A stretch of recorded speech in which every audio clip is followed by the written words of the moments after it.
Hayi kodwa ngani zakwethu sesingakhuluma nje sithini. Kodwa ngifuna wazi ukuthi empilweni iyahlonishwa imfihlo yomuntu. Kanjalo futhi nehlazo lomuntu liyahlonishwa empilweni.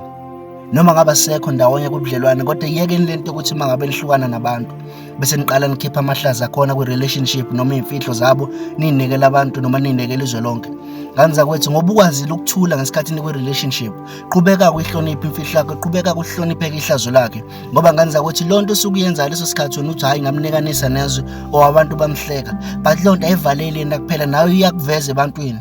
Futhi akekho namunye umuntu ofisa aphinde ukuthi abe sempilweni yakhe ezazi ukuthi whatever yokwenzakala phakathi kwenu should nawe uyoqala phansi umveze ebantwini njengobunzile kulo munye umuntu. So ifundiseni ngani zakwethu iyahlonishwa imfihlo yomuntu, liyahlonishwa ihlazo lomuntu.